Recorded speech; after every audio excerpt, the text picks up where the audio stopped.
I find we as Christians get focused on the wrong things for God's success. And that's what happens in this chapter. The people of Israel have completely gone off the rails. How they've gone so far off the rails we'll look at briefly, but they are a long, long way from where God wants them to be. And that departure, that going away from God, brings catastrophe on them. And yet they don't know why. It's sort of like if you followed the news the last couple of weeks, and there's not much good news, unfortunately, but I've noticed a couple of times snippets of interviews with Hillary Clinton. Now, I don't know who you voted for. It doesn't, at this point, matter to me. But Hillary Clinton just doesn't seem to be able to let it rest. And so she lost, right? She's lost the election. It's over. It's history. But she wants to keep dredging it up because it wasn't her fault. Am I correct? It wasn't her fault. She was sabotaged by. Let's start the list. And it's a long list. It wasn't her fault. It was the Democratic National Convention, which didn't give her enough money, information, and support that she needed to beat Donald Trump. Donald Trump sabotaged her. It was his fault. She lost. Yes, exactly. It was the Russians' fault that she lost. Let's see, who else? Who? James Comey. James Comey. And the whole thing with the cell phones and oh my goodness. For some reason, doesn't it seem strange? I'm not just picking on her, but isn't that typical of our human nature? When we fail, we have a tendency to look for blame outside of ourselves, because to look inside of ourselves for those shortcomings can be painful. Short term, but long term, especially for God's people, is a very positive and constructive thing. So in 1 Samuel chapter 4, this is a tragic time in Israel's history. The Hebrew people are, of course, at this time inhabiting the land, but they are pressed in on every side by bad guys. The bad guys in this case are the Philistines. And the Philistines were not good guys. You know that. But let's read the passage first, and then we'll go back and take it apart and see if God might have something of an encouragement for us that we can learn from the catastrophe that falls upon the Hebrews. Chapter 4, 1 Samuel. Now the Israelites went out to fight against the Philistines. The Israelites were camped at Ebenezer, and the Philistines at Aphek. The Philistines deployed their forces to meet Israel, and as the battle spread, Israel was defeated by the Philistines, who killed about 4,000 of them in the battlefield. Now when the soldiers returned to camp, the elders asked, "Why did the Lord bring defeat upon us today before the Philistines? Let us bring the ark of the Lord's covenant from Shiloh so that it may go with us and save us from the hand of our enemies." So the people sent men to Shiloh, and they brought back the ark of the covenant of the Lord Almighty, who was enthroned between the cherubim. And Eli's two sons, Hophni and Phinehas, were there with the ark of the covenant of God. And when the ark of the Lord's covenant came into camp, all Israel raised such a great shout that the ground shook. Hearing the uproar, the Philistines asked, "What's all this shouting in the Hebrew camp?" And when they learned that the ark of the Lord had come into camp, the Philistines were afraid. "A god has come into the camp," they said. "We're in trouble. Nothing like this has happened before. Woe to us. Who will deliver us from the hand of these mighty gods? They are the gods who struck the Egyptians with all kinds of plagues in the desert. Be strong, Philistines! Be men, or you will be subject to the Hebrews, as they have been to you. Be men and fight! So the Philistines fought, and the Israelites were defeated. And every man fled to his tent. The slaughter was very great. Israel lost 30,000 foot soldiers. And worse yet, the ark of God was captured, and Eli's two sons, Hophni and Phinehas, died. Now, I know it's a dark, kind of rainy, cloudy, gloomy day, and I don't mean to bring a dark, cloudy, gloomy message to you on this note, but I think there's some positives that we can learn from them. Let me just give you a little background if you want to follow on the outline. As far as archaeology is concerned, archaeology has confirmed chapter 4, verses 1 through 11. It is indeed the earliest known extra-biblical reference to an Old Testament event. Believe it or not. And it was found in a place called Isbeth Sartah. Sounds like a new kind of Ben and Jerry's ice cream to me. But, and it was written, they found this account written on the side of a grain silo. And on this grain silo they excavated was an account of this battle that details at least three things that confirm the accuracy, the historical accuracy of this passage. This is not a made-up passage. This is historical fact, affirmed and confirmed by archaeologists and other historians. So, what does this account claim? Oh, by the way, Isbeth Sartah is an area in which the Philistines inhabited, not the Hebrews. It was such a great victory that the Philistines chronicled it. See, they were pretty proud of themselves. Be men and fight, and they did. See how cool that is. So it chronicles the capture of the ark. It chronicles Hophni and Phinehas being killed. It chronicles that 30,000 people, soldiers, had been killed. It chronicles this great Philistine victory. So we know this is accurate. This isn't for people to say, oh, that can't be true. That's just there's no record of that. Oh, yes, there is. And there is plenty of record of the Philistines. Philistines were immigrants to the area of Canaan, of the Promised Land. They came in force, in great numbers, to inhabit the land shortly after the Hebrew people moved into that Promised Land.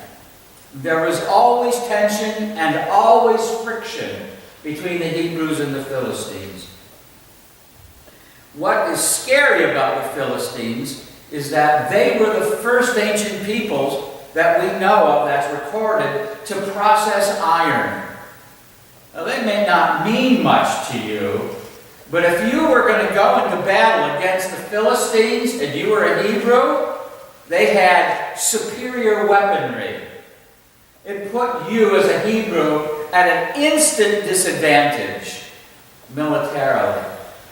You would have to fight harder, fight smarter, be stronger, have better tactics, better intel. You would have to have every advantage to think you could be successful in battle against the Philistines, because this refinement of iron produced things that the Hebrew people did not have. For example, the Philistines had helmets, they had shields, swords, spears, iron-tipped. They had weapons in great quantity, which made them vastly superior to the Hebrew people.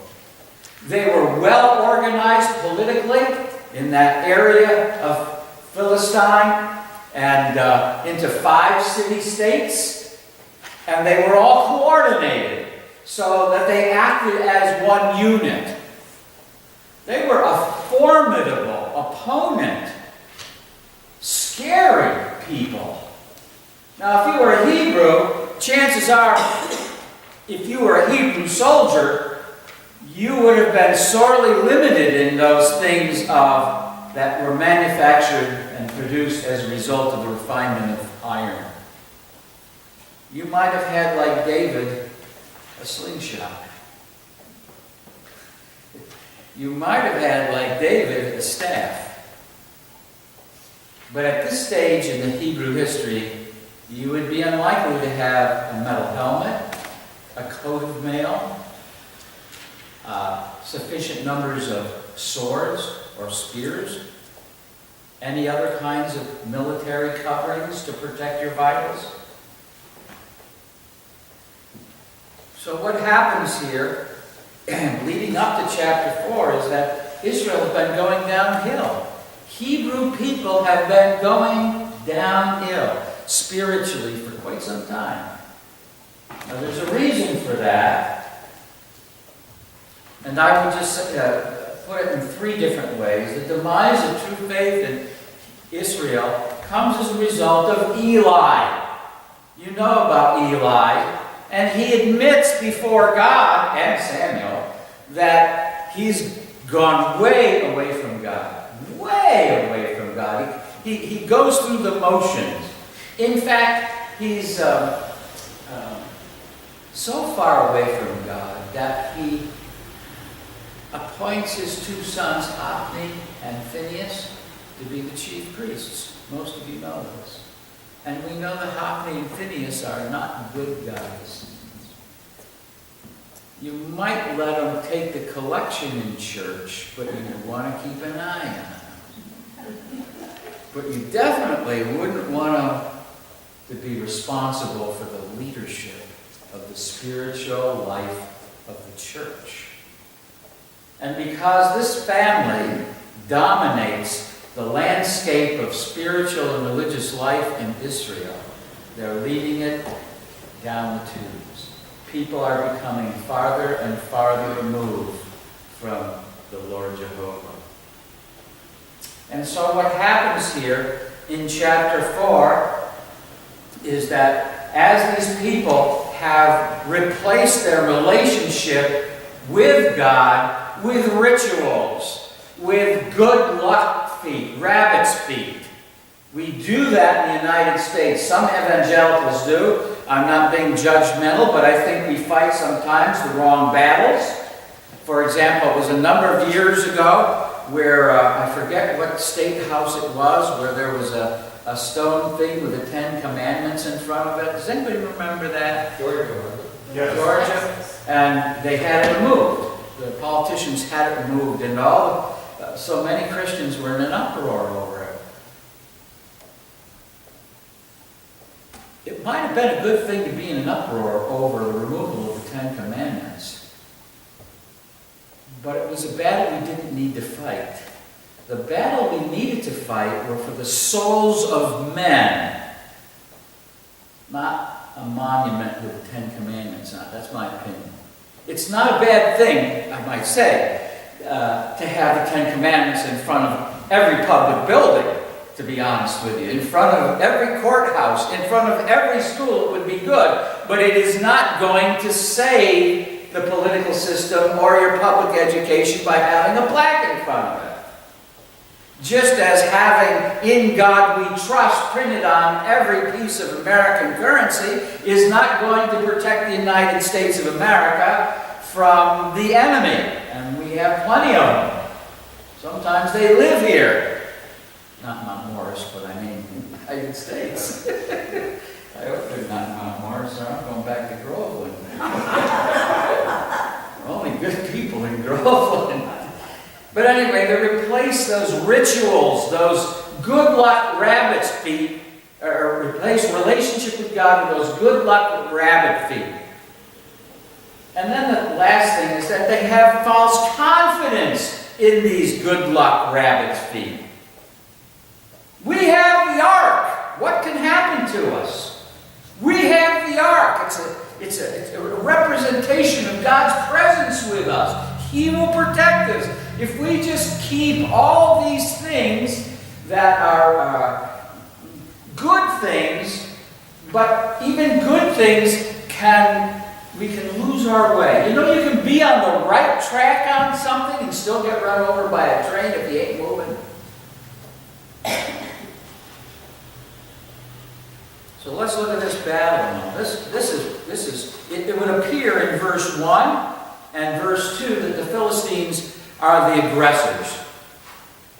It would appear, it's implied that the Philistines are the aggressors. They deploy their troops, and maybe the Hebrew people are caught off guard.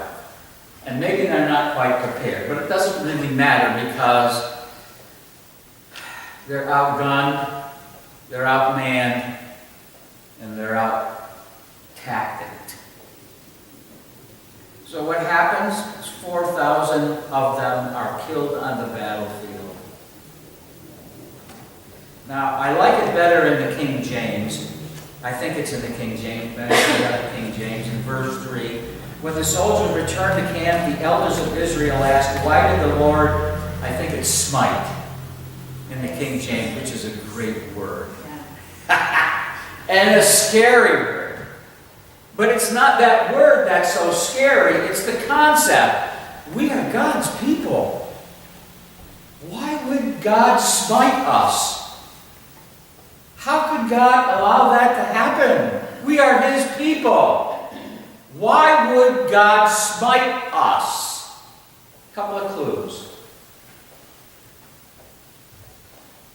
First of all, the fact that they had to ask that question tells you their spiritual condition.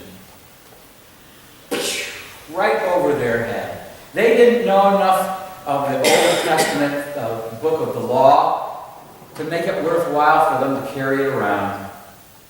Because, as we'll look at it in a minute, the book of Deuteronomy, God gives them, God's people, directions about what will happen if you fall away from me. But right over their head. And here's the second thing. When the soldiers come running back, in the middle of verse 3, or at the beginning of verse 3, it says the elders of Israel. Can I just say this? This is a personal perspective. You don't have to agree. You don't have to agree with anything I say. You should check it out, though, and make sure I'm speaking the truth. Because everybody's imperfect, and I might go astray. So that's what you're here for, to say, I did this once on a Friday night in Geneseo.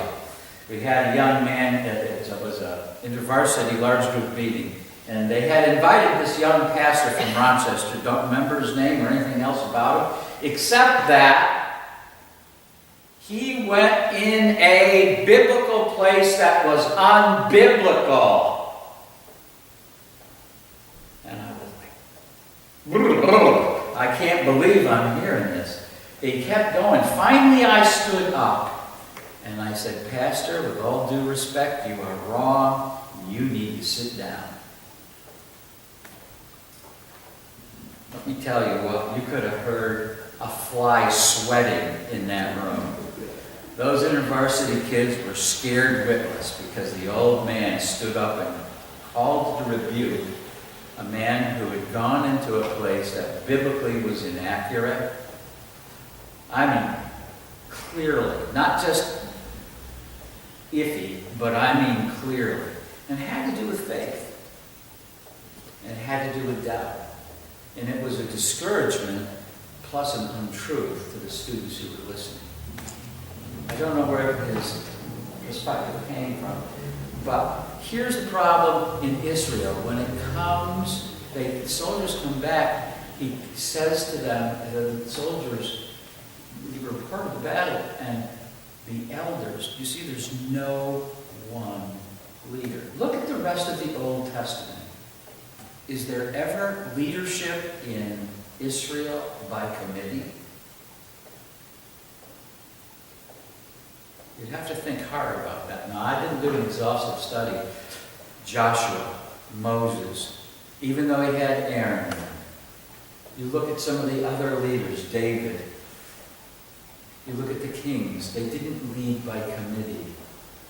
They led by godly leaders, or unfortunately, in some cases, ungodly leaders. Sad. So they have this committee meeting of men who've already gone south as far as the truth of God is concerned. And in their committee, they say, whoa, we have a brilliant idea. Let's bring the ark. The ark is our lucky rabbit's foot. The ark's presence will give us victory over the Philistines. Something wrong with this, and we find out why. If you turn back to Deuteronomy chapter 28, this is very harsh and very revealing. Deuteronomy chapter 28. When I reviewed this, I was like, oh my goodness, how could these people miss this? 28, yes. Your age. Get a good driver's checks. In Deuteronomy chapter 28, verses 25 through 29. Now, this is harsh. Don't read this unless you want nightmares at night. But it may cause you to move more toward holiness than anything else. The Lord is giving directions to the people of Israel. And he gives this warning. The Lord will cause you to be defeated before your enemies. You will come at them from one direction, but flee from them in seven. And you will become a thing of horror to all the kingdoms of earth. Your carcasses will be food for all the birds of the air, the beasts of the earth, and there will be no one there to frighten them away. The Lord will afflict you with the boils of Egypt and with tumors and festering sores and the itch from which you cannot be cured. The Lord will afflict you with madness, blindness, confusion of mind. At midday you will grope about like a blind man in the dark, and you will be unsuccessful in everything you do. Day after day you will be oppressed and robbed with no one to rescue you. What could cause such failure? What could cause... This is God smiting his people. So when you think, is God a loving God? You hear a lot in the American church about God is love. And by all means, that is true. We operate on that principle. But we also forget that God is a harsh taskmaster sometimes. There are certain levels of holiness and expectation of obedience that he calls us each one, and as groups, churches, to. You can't escape that. And so what he's doing here in chapter 28 of Deuteronomy is saying, this is going to happen to you. Now he gives the rationale, the reason, in verses 45 through 48. And it's pretty obvious. It's pretty obvious, I hope. All these curses will come upon you, and they will pursue you and overtake you until you are destroyed, because you did not obey the Lord your God and observe the commandments and decrees he gave you. This is not complicated, but the people of Israel and the elders, it's gone right over their head. They missed it all. We'll figure it out, God. We got it covered. We need you now. When we don't need you, you can go back. They will take the ark back and put it back where it belongs. But right now, God, we need you. The rest of the time, we're perfectly all right. We can get along. Don't worry. We're cool. We get it. We know you're God. We know you're Jehovah God. That's fine. That's terrific. But we got it covered. It just give us 5 minutes of your time, God. Just let us pull the ark on down, and we'll crush the Philistines because you're with us. How about that? And then we'll put you back and life can go on. But they miss it altogether. That's not who God is, nor what he wants in a relationship with us. So we look at this ark, and you know about the ark. It contains manna and Aaron's staff, and 10 Commandments on stone tablets, and it's gold covered, and nobody can ever really touch it. But what's even more interesting is that you remember no one really gets to see the thing except the high priest, once a year. The lamb must be sprinkled with blood, and the inside of the Holy of Holies is filled with the fog of incense and burnt offerings from the outside. People don't generally see it. You know why? Why do you suppose people... Now you might be saying, well, the ark, people have seen the ark on a couple of different occasions in battles. Well, the ark went around Jericho, for example. That was God said, do this. The ark goes ahead of you, go around Jericho 7 times, it'll tip over, no sweat. I'm going to demonstrate my power and my presence.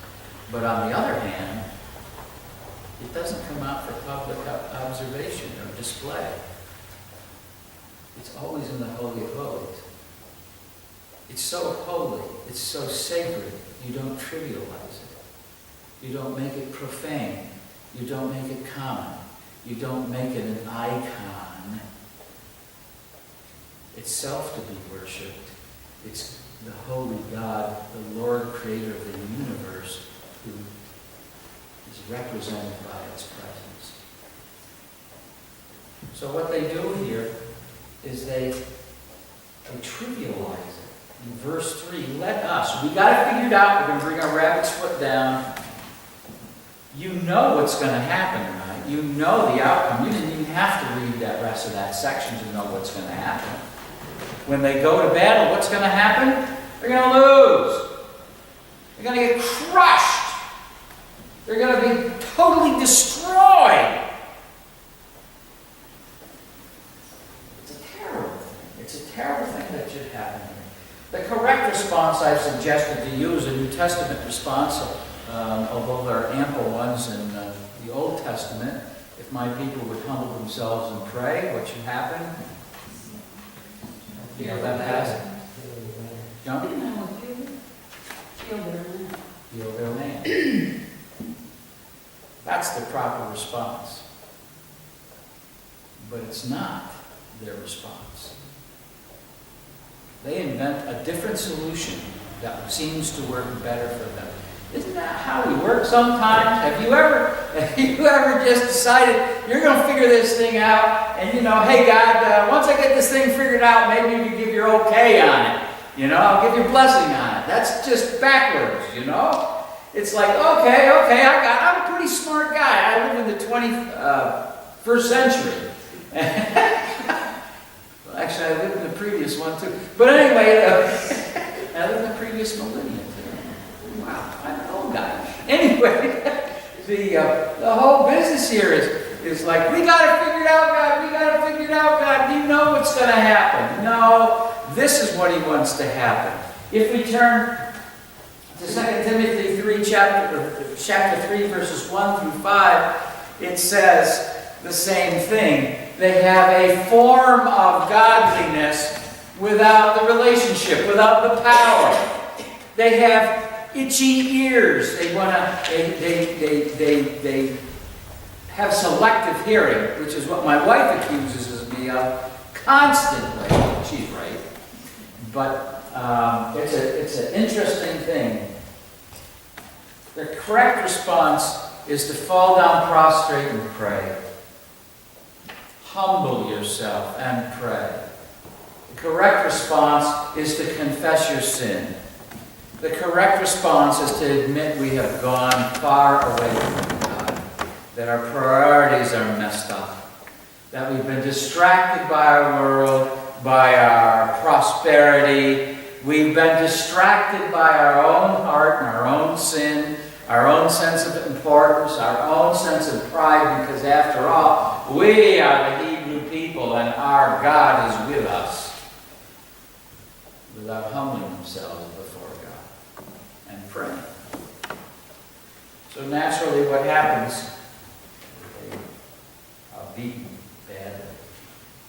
But I like to think, in my section 2C, battle number 2, what did you people think was going to happen? Come on!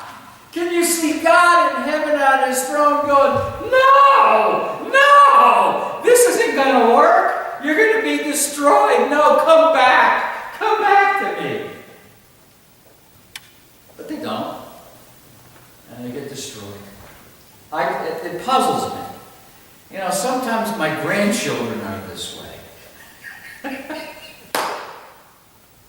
I say, what did you think was going to happen, Clayton, when you shot your little gun toward the window of my car? What did you think when you shot that little gun at your parents' house window? A thermopane, no less. What did you think was going to happen when you shot your dog in the rear end? Clayton, what do you think is going to happen? You're going to be in such big trouble. You're going to pay the price of your craziness. What did you think was going to happen? But we as adults do the same thing sometimes. We think we're smarter, we think we're wiser, but sometimes we just aren't. Face it, get over yourselves. We do goofy things, and then we look back and say, what was I thinking? We were in Ann Arbor last weekend at my sister-in-law's house. She wanted me to bring my chainsaw. That's usually a formula for catastrophe. And so she says, I want to cut down a part of this weeping willow tree, which was on a peninsula from her house. She lives on a lake. Out into the lake, it's got these two canals that go down the side. It's only about 100 feet wide, but the tree is right on the edge of the water. She says, yeah, Dave, I'd like you to cut that branch down right there. I said, I got to climb the ladder, first of all, to get to it. Now, I heard Marlo leak in the back of my mind saying, what did you think is going to happen? And I said, that's the most dangerous thing a person can do with a chainsaw. Climb up in a tree. I mean, I'm not a tree climbing chainsaw type of guy. I mean, the guys you see alongside the road, they do it all the time, you know, the tree trimmers. I'm not a tree trimmer. I see a tree and I'll cut that baby down while both my feet are on solid ground. No, I want that branch. Okay, go and get a ladder. So I had two guys hold the ladder while I climb up the ladder. And I'm saying, boys, stand back. Because first of all, this is one of the most dangerous things a guy can do. And I have the scars to prove it. Number two, if I lose my balance, I'm not hanging on to the chainsaw. It goes wherever it wants to go, however it wants to go. So stand back, because I'm not going to try and catch it. You catch me, but not the chainsaw. So I get up in the tree and I'm sawing it, and one of the fellows says, wait. He says, I got this great idea. Let's put a rope over that branch and we'll pull it that way. I said, no, that's not a good idea. But they went ahead and put the rope on anyway. I could see where this was going. What do you think is going to happen? Yeah. They get the rope around. I said, don't pull too hard. Just let it go over naturally. It'll be fine. Pull away. Three big guys all over 6 feet pulling on this half-cut branch. And of course, as they pulled, this old willow kind of snapped and popped. My chain got snagged in the cut. And for you ladies who may not know what that implies, it implies disaster is about to happen.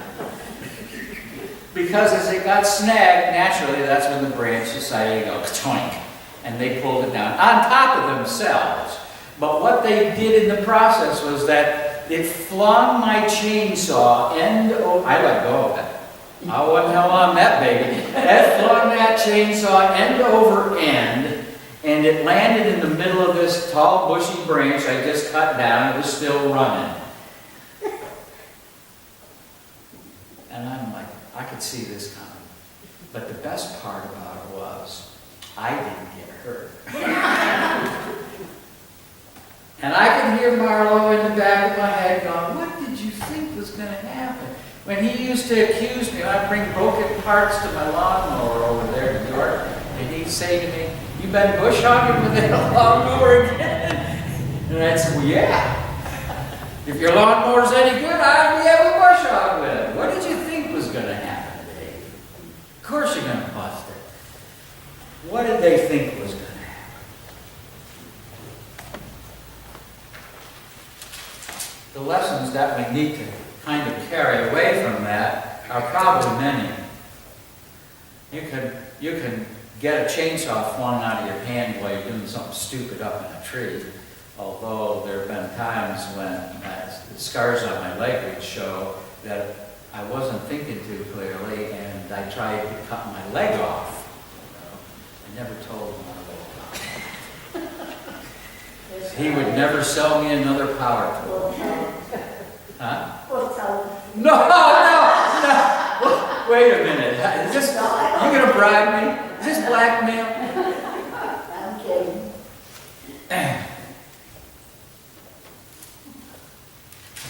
I think there are a couple of takeaways, and I'd like us maybe to share just a couple of minutes. The Hebrew people are utterly destroyed. They don't know what happened. What happened, man? It's like, were you people on drugs or something? How could you not know what happened?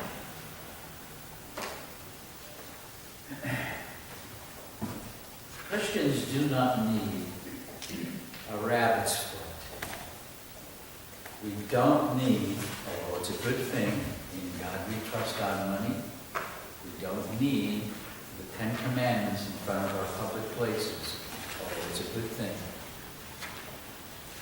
What we need is people who have a deep and abiding, obedient love for Jesus Christ our Savior. That's the paramount thing. To share that good news with absolutely everyone God gives us an opportunity. That's what changes circumstances.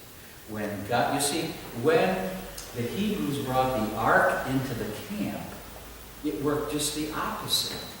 The more they thought they could manipulate God, the more God was going that way. They were trying to manipulate God this way, and God was saying, no, we're not doing that. I am not a God who can just play. I'm not Santa Claus. I'm not your good luck charm. I am the God who created the universe, and I have called you to loving obedience. Do it. Don't make it up as you go along. And so for us, one of the takeaways for me is that I need to be cautious of my own sin, that I am obedient to what God has called me to, that I can't be casual and try to manipulate God in some way.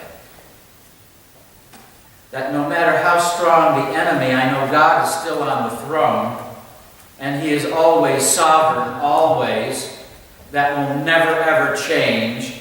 I will not be intimidated by the bad guys, because my God is sovereign God and in control always. I mean, there's a ton of stuff about God I don't understand. There's more than 10 tons I don't understand about the Scriptures. But boy, let me tell you what, there are some things that I do know, and those things haven't changed in almost 50 years, 55 years, 56 years of being a believer. That God never changes. Applicable lessons for today. You can add your own, but I think because there was no leader, that's why having a pastor is so important. You can navigate the pastorless waters for a while, but the longer, and not that you should ever rush in to finding one. That's not what I'm saying. But to find God's man for this place is a provision God makes for you as His children. To bless you and to grow you. You can have men's committees, deacons committees, trustees committees. Those are all good things. I don't mean to demean the committee process. But when it comes to someone who is the shepherd, someone who is the leader, who stands and says, no, that's wrong, or yes, praise God, that's the direction we're going in, you need one man to be the point man. Always. That's the way it works in the military, right? You go into combat and there's always a point guy.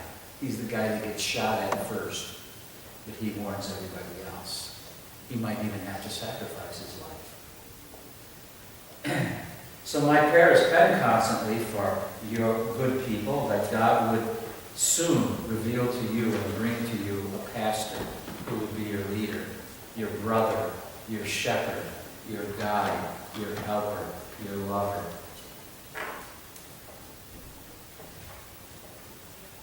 And number 3, part 2, it says, they were not overcome by the Philistines, that is the Hebrews, but they were overcome by their own disobedience, their own sin.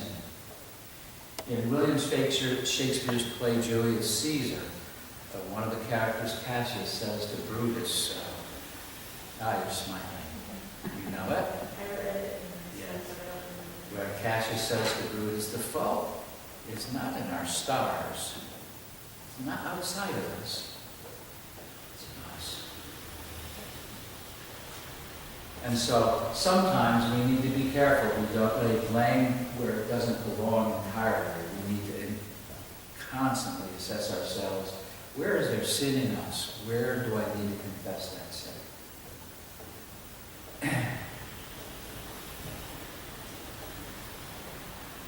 The last one, since we're out of time. When God is in the camp, His presence has a profound effect on me. Life-changing, transformational effect on me. That's just the way it is. When He genuinely is here, something will happen. And it's not dependent on whether you have a good guest speaker or a good Sunday school teacher. It's dependent on your heart, not mine. It's dependent on your heart to bring God to the camp with you when you come. See, we're all responsible that way. So we can't, and the church I go to is a good church, been there for 40-some years, but over the years people have come and gone and said, well, it would be better if the preacher was better. Yeah, it would be. You guys are pretty bad preachers.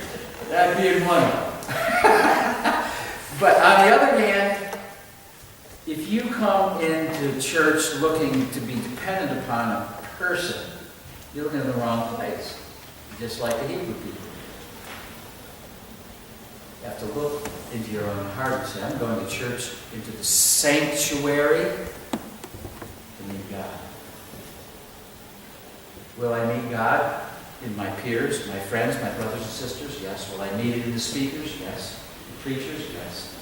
But if I don't come with that attitude, God be glorified, you won't find Him. But when God comes into the camp is here, you see. You know that. Let's pray. Thank you, Jesus, for this time. Thank you for the people of Israel that you had to take to school so many times. And you've taken them to school so that we might benefit from their errors and learn from their sinful ways, that we might not repeat them. Help us not to be prideful in that, but to be humble and know that there is one calling, and that is to be in loving obedience to all that you call us to in all your commands. And we thank you. I ask in Jesus' name.